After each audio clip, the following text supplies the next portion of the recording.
January 30th, 1933. Hitler becomes Chancellor of the Reich. A man who has loudly announced his intention to destroy democracy comes to power legally. Ich habe mir ein Ziel gesteckt, nämlich die 30 Parteien aus Deutschland hinauszufegen. Behind Hitler's rise is the failure of German politics and the violence of paramilitary associations such as the Sturmabteilung, SA for short, and the Schutzstaffel, the SS. The SA, Hitler's brown shirts, Nazi poster boys and thug squad. Responsible for marches, propaganda and beatings of political opponents, primarily communists and social democrats. Bloody street fights between the SA and leftists lead Germany to the brink of civil war in the early 1930s. This benefits Hitler twice over. The Nazis were able, on the one hand, to inflict a lot of violence on their adversaries, but also, somewhat ironically, to pose as the only party that was tough enough to defend Germany from the threat of violence from people like the communists. The SS is still part of the SA. They can be recognized by their black caps, with the swastika and skull and crossbones. Symbols that signal that they are violent and ready to kill. The SS wants to be more than just a thug squad. Wie der Name schon sagt, Schutzstaffel. As the name Schutzstaffel says, its purpose was to protect the party and the party organs against their enemies. In Hamburg, the young Otto Kumm witnesses attacks on political opponents from 1931 onwards. Party meetings were always disturbed by communists, and then we had to rush out there and beat them up. Our group called Storm 5 had a truck parked in front of the door, which immediately drove us there if something was going on somewhere. And then we jumped down, and it was quiet in no time. In the understanding of the SS men, brawls are honorable operations. SS men were encouraged to be infatuated with the ideals of soldiering, of comradeship and toughness. The reality was very different, and this looks a lot more like the politics of hooliganism than it looks like the politics of soldiers. Nazi thugs have existed since the founding of the party. Nothing unusual in the Weimar Republic. Paramilitary units are a legacy of the First World War. At the end of 1918, shortly after the flight of the Emperor, residence militias and the Free Corps are formed. They were mainly former frontline soldiers who wanted to fight against those they believed were responsible for the defeat: Jews, Marxists, revolutionaries. By the mid-20s, numerous political combat units had emerged. Nearly all of them present themselves in a strictly military manner, with flag, uniform, and parade march, attractive for young men at the time. This has to do with the fact that the military already conveyed an enormous prestige in the imperial era. Young men seek this prestige, seek this fascination, but because of the disarmament provisions in the Treaty of Versailles, they no longer have the opportunity to join the military. So they join these political paramilitary fighting organizations. The Nazi party, NSDAP, is able to gather hundreds of thousands of mostly young men at the Reich Party Congress in Nuremberg in 1927. SS and SA march in front of Hitler. Among them, the 26-year-old Heinrich Himmler. 2 years later, he becomes head of the SS. He is still a rather insignificant Nazi. The SS remains subordinate to the SA. Himmler is more of an assistant to the SA leadership, as a party film clearly shows. But the inconspicuous man wearing glasses has great goals. The SS should be more than just party security. It should be the Nazi elite. The ideal image of the Nazi movement: Nordic, tall, athletic. Aryan, as it was called at the time. That's exactly how SS men were supposed to be. Every applicant must prove that he has no Jewish ancestors. In 1932, Himmler establishes the SS Race Office, later renamed the Race and Settlement Office to examine applicants. Otto Kumm does not quite meet the specifications. Nevertheless, he's accepted. Das waren besonders ausgesuchte Männer alles. They were all especially select men. They were all tall. I was actually much too small for the SS, even back then. They made a big exception and took me in after all. Hat mich dann doch aufgenommen. Himmler sees the SS as an association of Nordic men as early as 1931. Its goal is to keep the Nordic race pure. In essence, this is directed against Jews and Slavs. They are considered foreign, inferior, and dangerous. Himmler's idea of the SS included not only deep racism, but also unconditional allegiance to Hitler, a striking difference to their competitor. As early as 1930, the SA sometimes had different ideas from the party leadership. The SS was going to be Hitler's tool in the event of any conflict between the party and the SA. We see this already in 1930, when conflict between the SA and the party is already breaking out into actual violence, and it's the SS that is being deployed to bring the SA back under control. As the new Reich Chancellor, Hitler pursues one goal above all. He wants absolute power in the state. Any means will do.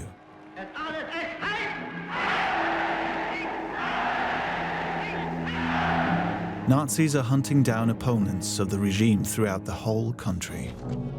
SA and SS men become auxiliary police officers. Open terror in the cloak of legality. The SS excelled in contempt for human beings. When the Jewish lawyer Michael Siegel tried to get the police to release a client in mid-March, he was beaten up by SS men and chased through the center of Munich with his trousers cut up, barefoot, and with a cardboard sign around his neck. Heinrich Himmler is now the police chief of Munich. Political opponents are tortured at police headquarters on Himmler's orders. Himmler had valuable knowledge at his disposal. In 1931, he had set up a security service within the SS for spying on opponents. Reinhard Heydrich, the head of the so-called SD, had lists drawn up with thousands of names. Following Heydrich's lists, opponents of the regime are now systematically imprisoned, without judicial review, for an indefinite period. The legal basis is provided by the Reichstag fire at the end of February 1933, which the Nazis declare to be a communist coup attempt. Hitler's government responded by passing the famous Reichstag fire decree, which basically tore the heart out of the Constitution of Weimar, crushed all individual rights. It was the thing that really made possible the concentration camps, all of the abuse of human rights, all of the barbarity of the Nazi regime in the 12 years that followed. The ordinance is supposed to serve the protection of the people and the state. In reality, it enables legal terror.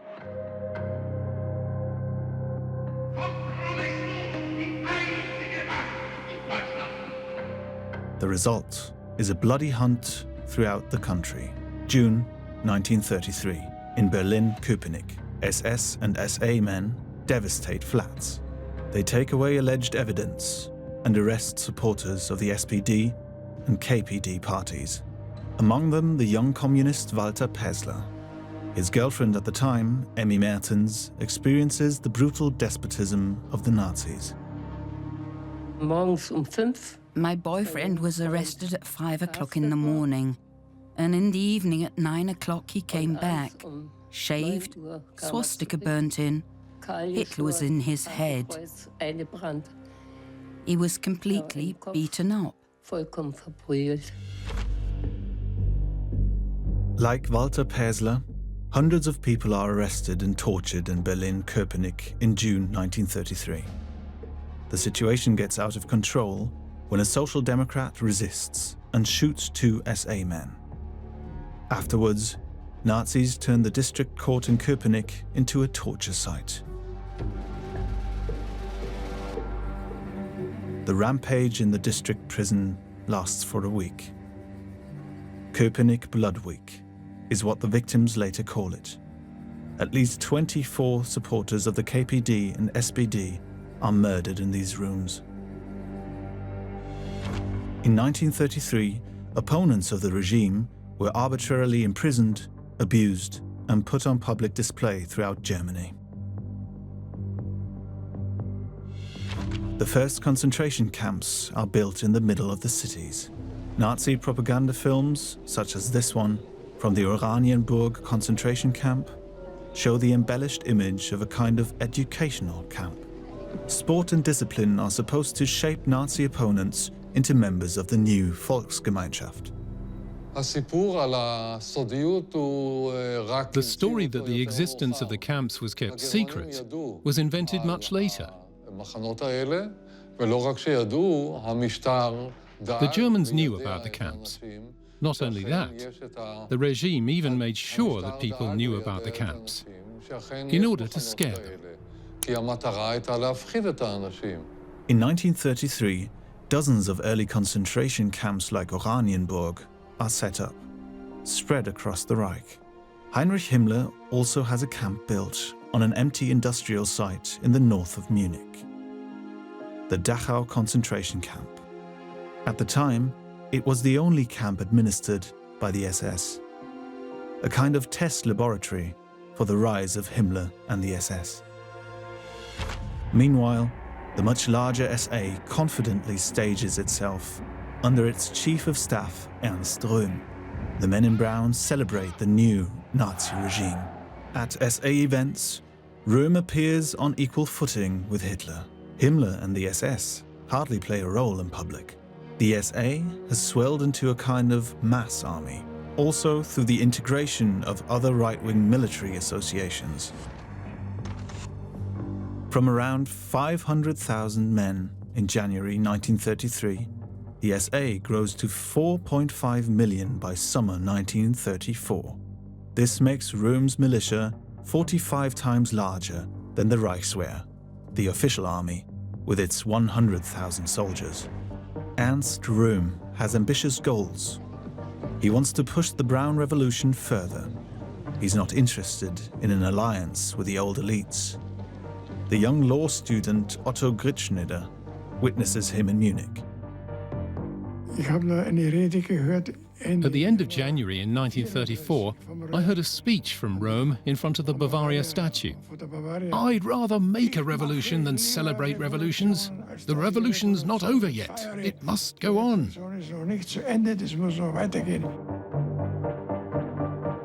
This is about the last thing Hitler wants to hear, and it's pretty much the last thing the Army High Command wants to hear, because the Army sees this SA as a real threat, and to an extent it is, because Röhm sees the SA as the nucleus of a new, in a sense, more populist army. Himmler uses this to betray his boss, Röhm. He has the SS Security Service gather information about an alleged SA coup plan. Hitler is alarmed and makes a decision that decisively favors Himmler's rise. On June 30th, 1934, Röhm and his close associates are arrested by SS men. In the next few hours, the SS kills more than 100 people, the entire SA leadership, including Ernst Röhm. The SS become Hitler's executioners. Himmler now has free rein and begins to expand his Black Order into a state within the state, radical and efficient. From 54,000 members in January 1933, the SS grows to about 180,000 by 1936. Himmler chooses his elite not according to education or profession, but according to outward appearance and attitude. Most of the new recruits are members of the so-called General SS, men who collect for the Winter Relief Organization in their free time or serve as cordons at public events. In 1934, Hitler allows the SS to set up its own armed units. Himmler turns the previous special task forces into militarily trained troops at his disposal, the nucleus of a future SS army, the Waffen-SS. The grounds of the former Hauptkadettenanstalt in Berlin, the most notorious of these troops, has its barracks here, the Leibstandarte SS Adolf Hitler.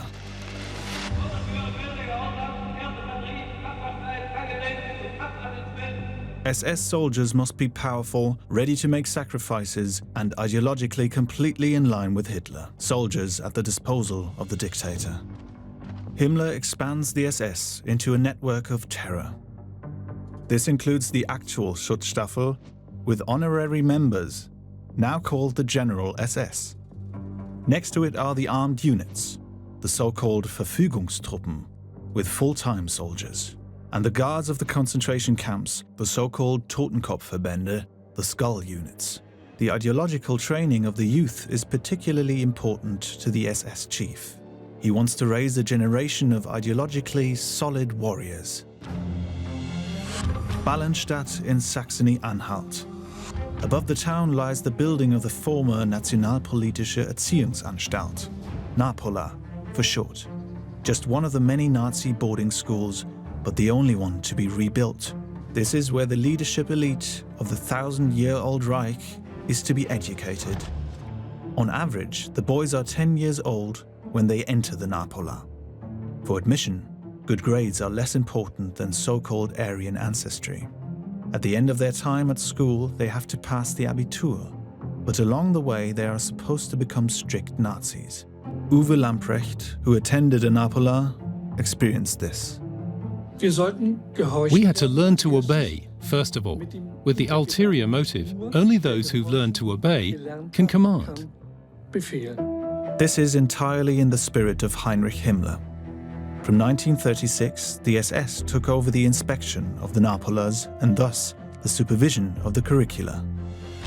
The schools differ in their additional offerings, such as gliding here in Ballenstadt, but the core is the same. Children are to be educated to become obedient warriors, with lots of sport, military drill and tests of courage. We were given the command, jump. There are two things. First, I should have the courage to jump into the unknown. But secondly, I should have the trust in the person giving the order, who would not let me jump to my death. Mind you, unless it was absolutely necessary. In the war, thousands will follow the orders of their superiors to their deaths. Himmler wants his soldiers to fight with particular courage and determination. In many cases, this will lead to unnecessary bloodshed and high casualties. Blind obedience allows men like Otto Kumm to make a career in the Waffen-SS. In 1944, he becomes commander of the SS Mountain Division, Prince Eugen.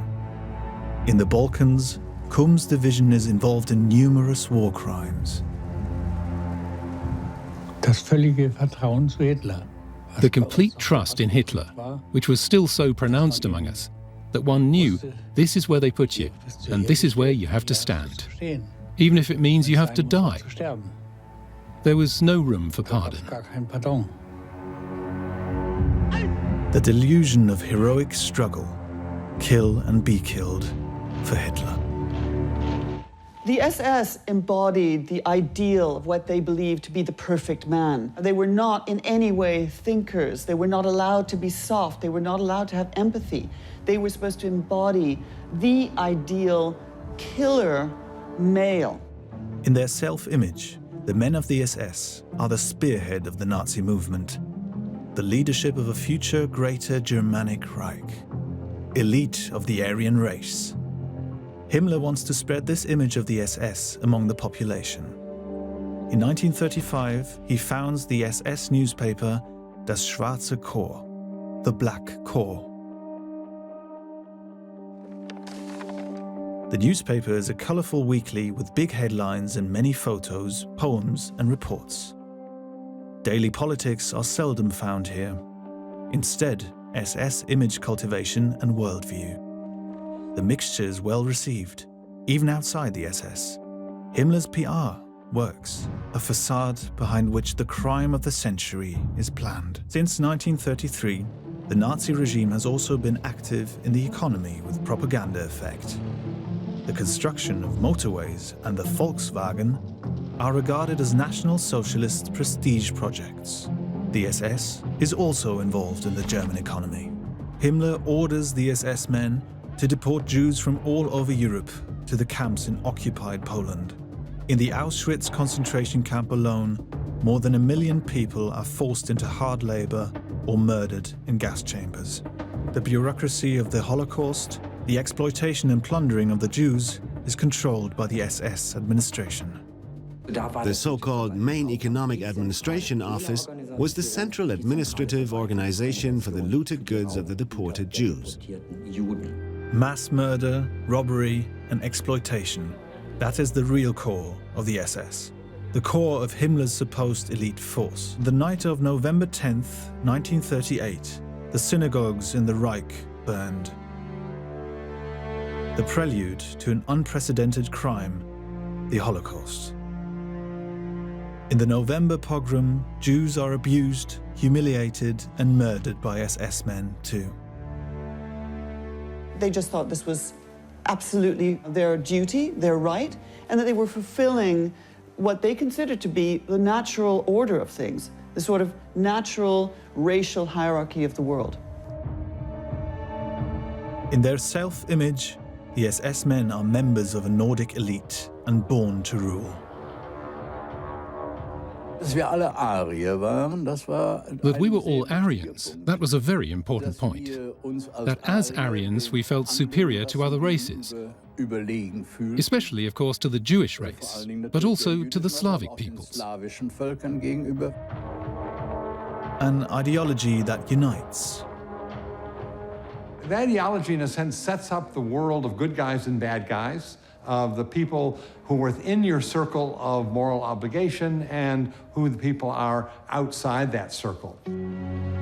With the invasion of Poland in September 1939, theories become deeds. In the occupied territories, the SS, with the support of the Wehrmacht, begins its murder campaigns. Himmler has plans drawn up for the Germanization of a large part of Poland. Thousands are resettled, imprisoned, killed. The goal for the SS men seems clear.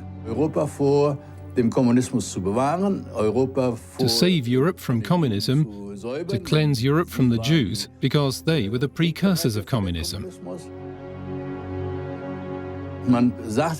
People said this without ever having met a Jew in person, without ever considering the fate that was awaiting the Jews. Jürgen Gergensohn grows up under the swastika. He was 18 when he volunteered for the Waffen-SS in 1942. The military arm of the SS has borne this name since 1940. Units of the Waffen-SS fight and murder on the front lines of the attack on the Soviet Union. In a short time, the German troops are able to advance far to the east. Millions of Soviet Jews come under German rule and are systematically murdered. The Eastern Campaign was planned as a war of extermination from the very beginning. On December 1st, 1941, the commander of an Einsatzgruppe in Lithuania draws up a balance sheet. Karl Jäger proudly reports to Berlin. In only 4 months, Einsatzkommando 3 has killed over 137,000 Jews in 71 towns and villages in Lithuania. Jäger boasts he can state that the goal of solving the Jewish problem for Lithuania has been achieved. There are no more Jews in Lithuania. In the German Reich, all Jews have to wear the yellow star since September 1941. A short time later, the first ones are deported to the east. The perpetrators call this the final solution of the Jewish question. The SS is responsible for carrying it out. Die Vernichtung der jüdischen Rasse in Europa. In organizing the genocide, the SS drew on experience from the so-called Aktion T4 of 1941, the first systematic mass murder by the Nazis. The victims are mainly disabled people. Their murder is explained with catchwords such as useless eaters and purification of the people's body. From 1940 onwards, the SS carries out murders in 6 institutions throughout the Reich. A total of 70,000 people fall victim to Aktion T4. But then Hitler officially terminates the campaign. After protests from affected families and Catholic clergymen, the dictator himself had signed the document giving doctors permission for the so-called mercy killing. A cynical paraphrase of the campaign. The only preserved murder order with Hitler's signature. Since the implementation of this order also repeatedly provoked queries and critical inquiries, Hitler actually quite obviously avoided issuing an unambiguous murder order in the case of the Jews. What we have here are clear, recognizable encouragements, above all in the direction of Himmler and Heydrich. Himmler and Heydrich know what Hitler wants.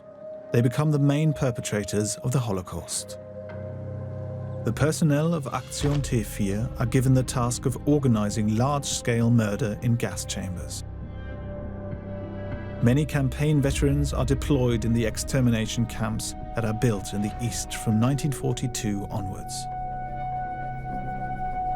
Murder factories for the criminal delusion of the struggle of the races. For 20 years, Hitler has spoken again and again about the end of the Jewish people. Himmler gives him the instrument to realize the inconceivable, the SS. It murders conscientiously and efficiently. Many only realize the dimension of the crime after the war. A basic feeling is still a certain basic feeling of guilt, of complicity in the disaster. Only after 6 years of war did Germany's opponents succeed in putting a stop to the barbarism. The SS murdered and fought to the end, fanatically, blindly. Himmler's Black Order wants to build a new world, a world that would in truth be hell on earth, the end of humanity. For this nightmare, the SS commits crimes, the likes of which history has never seen.